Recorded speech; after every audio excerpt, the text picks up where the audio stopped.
Bonjour tout le monde, j'espère que vous allez bien. On se retrouve aujourd'hui pour une nouvelle vidéo. Et aujourd'hui, on va parler de quoi faire au rucher au mois d'avril. Comme vous le savez, je vous avais déjà fait une vidéo au mois de mars sur ce type de vidéo. Parce que j'ai estimé aussi que c'était utile pour certaines personnes pour pouvoir savoir si vous n'êtes pas dans un centre de formation ou un rucher école. Et aussi actuellement, en raison du confinement, je me suis dit que j'allais renouveler ce type de vidéo. Parce que comme vous le savez, on est en confinement, donc on ne peut pas se rendre dans des lieux publics ou à plusieurs. Donc les personnes qui étaient inscrites dans un rucher école ne peuvent pas ou sont dans la capacité ou l'impossibilité plutôt de pouvoir s'y rendre pour pouvoir faire leur premier cours. Donc je me suis dit, ça pourra toujours être utile de faire ce type de vidéo. Donc voilà, alors on va commencer tout de suite. Alors quoi faire au rucher au mois d'avril?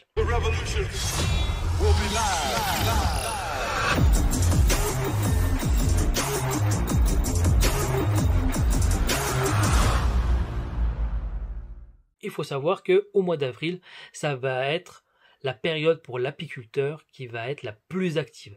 C'est là où le départ va être donné. Première chose qu'il y aura à faire, ça va être, si vous ne l'avez pas fait, ça sera votre visite de printemps.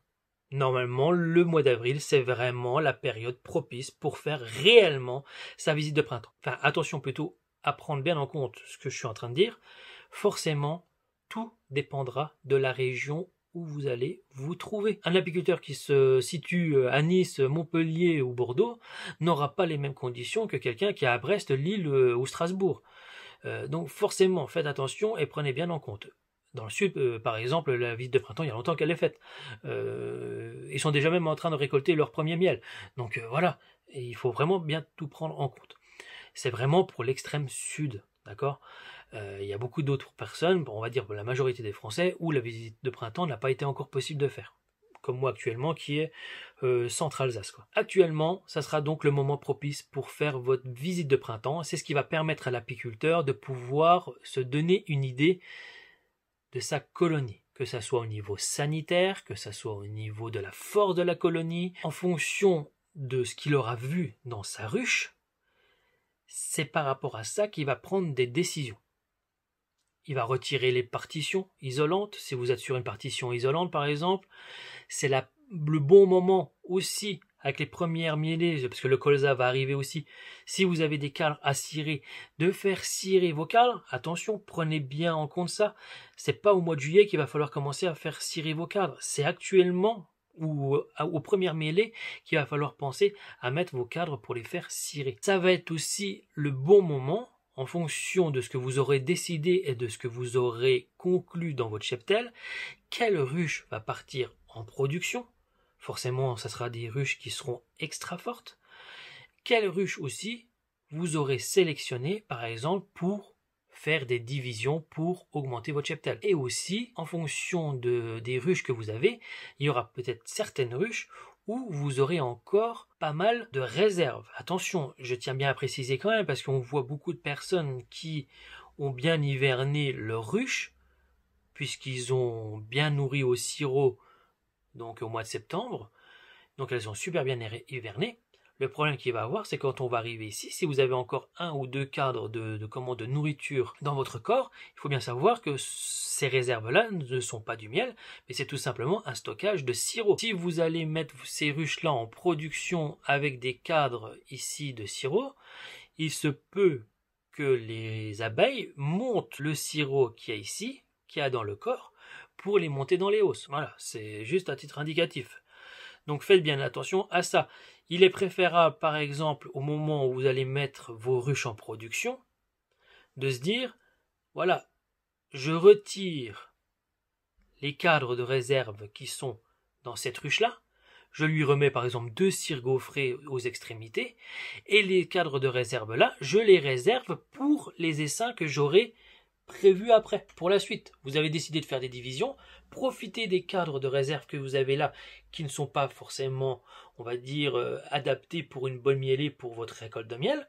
Comme ça, les cadres là, vous les prenez, vous les mettez dans les ruchettes qui seront destinées à vos essaims, et ensuite, les ruches que vous aurez sélectionnées à diviser, Vous prenez, alors forcément, quand vous faites une division, faites bien attention quand même, il faut que ça soit équilibré, n'allez pas tuer une ruche.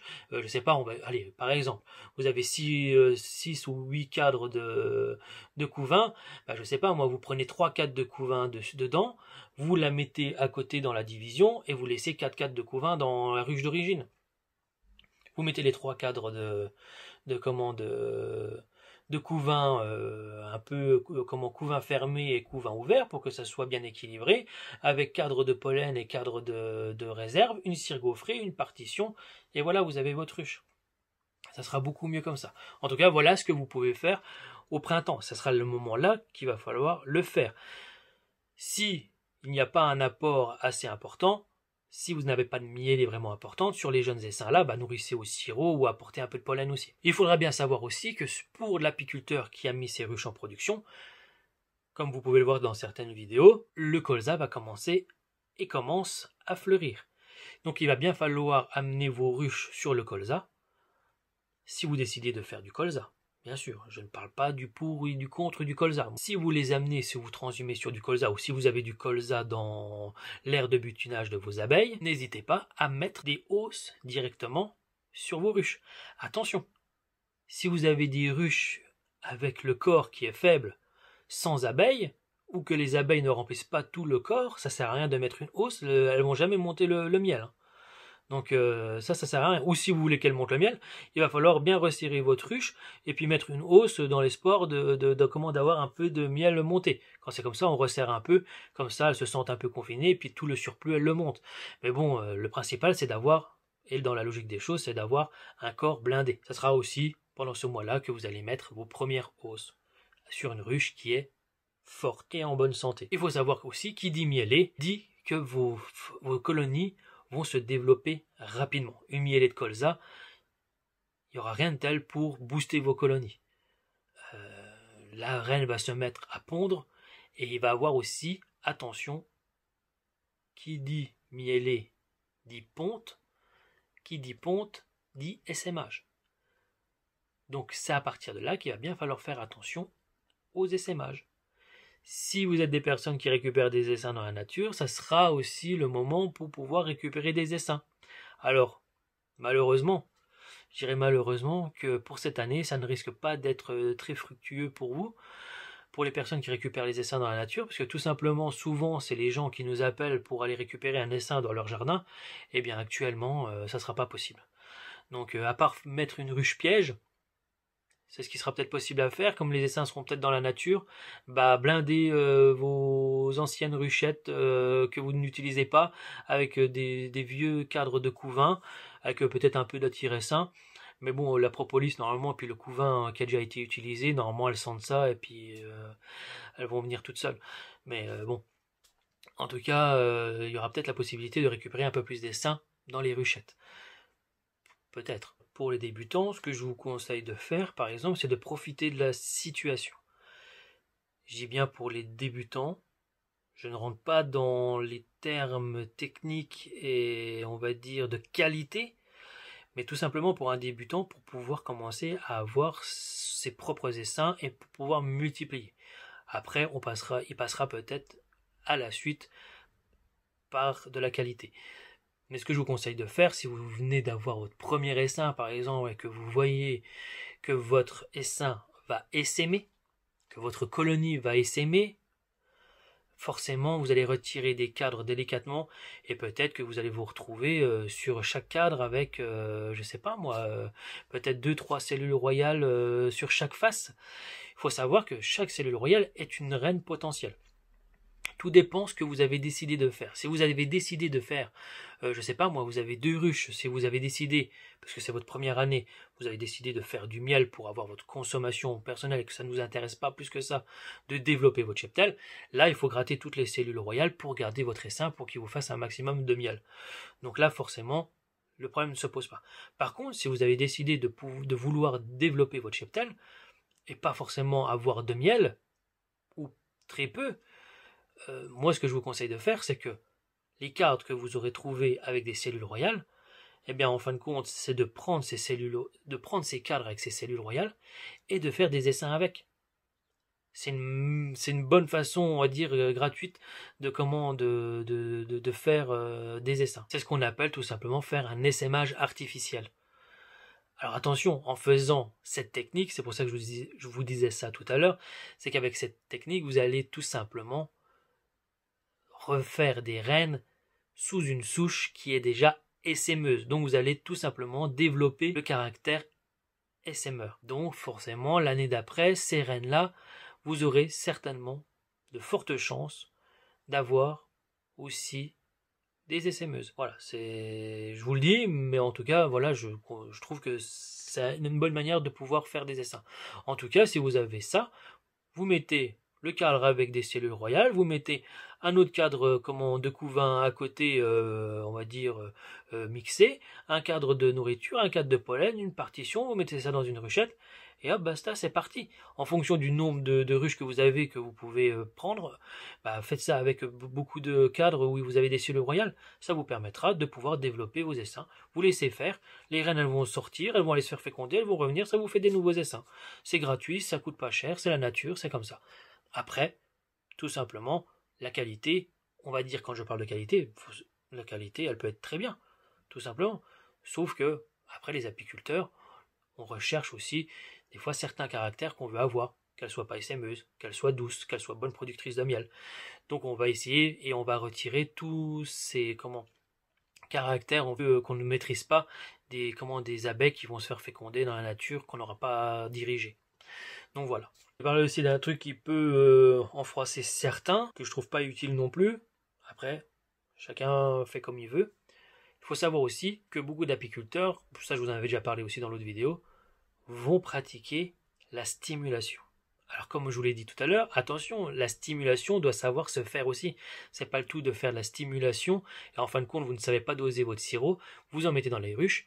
Les ruches, là les abeilles, au lieu de le consommer directement pour stimuler la reine à pondre, elles vont tout simplement le stocker, vous mettez vos ruches là sur la production, c'est du sirop dans le miel. Et faites bien aussi attention qu'en faisant ça, vous n'alliez pas déclencher un essaimage trop tôt. Hein. Donc voilà, pour pratiquer vraiment la stimulation, c'est très très peu de sirop. C'est juste fait pour que la reine se sente emmêlée, pour qu'elle développe et qu'elle ponde un peu plus, pour avoir des essaims vraiment bien fournis pour vos premières mielées. C'est un peu ça le but de la stimulation. Pour ou contre, voilà. Mais après, chacun fait comme il veut aussi, comme je vous le dis souvent. Si vous voulez le faire, c'est le moment de le faire. Il y a aussi, en parlant de stimulation pour que vous ayez des ruches bien fournies, il faut savoir aussi que c'est la meilleure période aussi pour vous pour pouvoir réunir 2 colonies. Comme pour la stimulation, le but de la stimulation c'est d'avoir des colonies bien fournies pour les premières mielées, enfin pour les mielées, et la réunion est aussi la bonne manière pour l'apiculteur de pouvoir avoir des ruches bien fournies pour les premières mielées. Attention, réunir 2 colonies ne veut pas dire réunir 2 colonies faibles. Quand on réunit 2 colonies pour faire des mielées, c'est 2 colonies qui sont fortes pour qu'elles soient bien populeuses. Réunir 2 ruches qui sont de qualité médiocre n'a jamais fait une bonne ruche. Si vous avez décidé de rassembler une ruche, c'est qu'à un moment donné, la reine n'était pas bonne. L'état sanitaire n'était pas bon. Il y a peut-être beaucoup de varroa. Donc forcément, ce n'est vraiment pas la bonne solution. Réunir 2 ruches faibles n'a jamais fait une ruche forte. Retenez-le bien ça. Attention, quand je dis ça, ne comprenez pas mal non plus. Si vous avez une ruche qui est de bonne qualité et que vous avez par exemple une ruche qui vient d'être bourdonneuse, on peut le voir comment une saison aux abeilles, Céline, où par exemple il y a des reines qui sont défectueuses et qu'en fin de compte on a une très belle population, soit on va chercher une reine dans son stock à reines et on le réinsère dedans, ou tout simplement on peut prendre toute la population là et on va faire une réunion avec une ruche qui est déjà de bonne qualité mais qui manque peut-être un peu de population à ce niveau-là de l'année pour que la ruche là soit vraiment en bon état et vraiment bien populeuse pour les premières mielées de colza par exemple. Donc là, ok. Mais autrement, si vous voyez par exemple qu'il y a une ruche qui est faible, parce qu'il y a un défaut de reine, parce que ça pond en mosaïque et tout ça, et que vous en avez une autre qui pétouille aussi, et que vous réunissez les deux là, ça fera jamais rien. Donc ça sert à rien du tout. Il faudra bien faire attention aussi lors de la réunion Pour la réunion, vous pouvez avoir des grilles spéciales pour réunion de ruches. Vous pouvez aussi faire la technique du papier journal, on a vu Céline le faire aussi. Vous pouvez aussi tout simplement, je crois que c'est le rucher de la louvatière, ou le louvatier, pardon, qui procède ainsi aussi. Vous pouvez tout simplement prendre un petit spray, un petit vaporisateur avec des huiles essentielles d'eucalyptus ou avec un peu de fumée aussi. Le mieux c'est qu'elles aient toutes la même odeur, et là vous pouvez rassembler comme ça, comme les abeilles elles auront toutes la même odeur, elles vont tous se connaître, donc il n'y aura pas de problème. Il faut bien faire attention aussi, si vous décidez de réunir deux ruches, faites attention quelques temps après. Si vous réunissez deux ruches et que vous n'avez pas bien dosé la force des deux colonies, il se peut qu'elles se sentent d'un coup à l'étroit, ce qui va engendrer que cette ruche-là va procéder tout simplement à un essaimage précoce. Donc faites bien attention à ça, contrôlez bien après lors de votre réunion si vous n'avez pas bien évalué les deux forces de la colonie. Si vous faites ça, même si vous pensez être bon, contrôlez quand même un peu après, 2-3 jours après, ça suffit, ou même 8 jours après, ou plus tard, parce qu'elles vont peut-être pas le faire tout de suite, mais elles vont peut-être le faire un peu après. Contrôlez toujours bien cette colonie avec une petite attention pour savoir est-ce qu'elle va bien s'accepter, est-ce que le mouvement va bien toujours se faire, ou sinon vous risquez d'avoir un essaimage. Donc bien faire attention à ça aussi. Et pour ceux aussi qui veulent se coller à l'élevage de rennes, sachez que c'est aussi les meilleures périodes pour pouvoir commencer à faire de l'élevage de rennes. Ce qui vous permettra d'avoir un petit stock de rennes pour pouvoir mettre par exemple dans vos essaims. Vous avez par exemple une souche qui vous paraît pas trop mal, vous faites un greffage sur une mini plus par exemple, comme Céline elle fait, c'est vraiment le truc bien, pourtant qu'elle est pro elle le fait sur les mini plus, vous pouvez le faire dessus. Autrement vous pouvez aller voir Fred l'apiculteur qui vous explique aussi comment l'élevage de rennes. Vous pouvez voir aussi, ce que j'aime bien, c'est le rucher de la louvatière ou louvatier, excusez-moi, je sais pas. Donc voilà, vous pouvez aller voir ça, ils le font extrêmement bien. Donc voilà, ce sera en tout cas la meilleure façon pour vous de faire un élevage de rennes, d'avoir votre petit stock de rennes. C'est toujours sympa de pouvoir avoir, même en fin d'année, pour pouvoir d'hiverner par exemple, je sais pas, vous êtes un petit apiculteur, vous faites vous avez 5 mini plus, ou tout dépend de comment vous voulez gérer ça, soit dans des mini O7, soit dans des mini plus, soit dans une divisible, juste avec la hausse. Tout dépend de ce que vous aurez choisi. Mais ce qui est bien, par exemple, si vous avez 5 ruches, c'est de prévoir 5 essaims en plus pour l'année d'après, et aussi par exemple 5 sirènes dans les mini plus, ce qui vous permettra de pouvoir vous retourner au printemps prochain, si vous avez une belle colonie qui a perdu sa reine, de pouvoir aller ponctionner une reine, comme Fred l'apiculteur, Léon l'a fait aussi, Céline l'a fait aussi, c'est ce que tout le monde fait. Vous allez chercher une reine dans votre banque à rennes et vous allez l'insérer dans une colonie où ça serait bête de perdre toutes ces abeilles. En tout cas, je vous ferai une autre vidéo aussi sur l'élevage de rennes. On n'en a pas parlé pour aucun. Je vous en parlerai, je vous en montrerai pas, mais c'est une façon de faire que je trouvais qui était plutôt intéressante, que je ne connaissais pas, en dehors du picking, pour éviter tout ce qui est picking, parce que beaucoup de monde n'y arrive pas. Donc voilà, en tout cas j'espère que cette vidéo vous aura plu, j'espère que je ne me serai pas trop dispersé, j'espère que j'aurai abordé tout ce qu'il faut, je pense ne rien avoir oublié. En tout cas, tout simplement, si vous jugez que j'ai oublié quelque chose et que c'est important de le dire, surtout n'hésitez pas, dans les commentaires, vous m'écrivez ça, comme ça peut être utile pour tout le monde. En tout cas, j'espère que ça vous aura plu, j'espère que vous aurez passé un bon moment, je vous dis encore bon courage dans cette période de confinement, et je vous dis à la prochaine pour une prochaine vidéo. Ciao!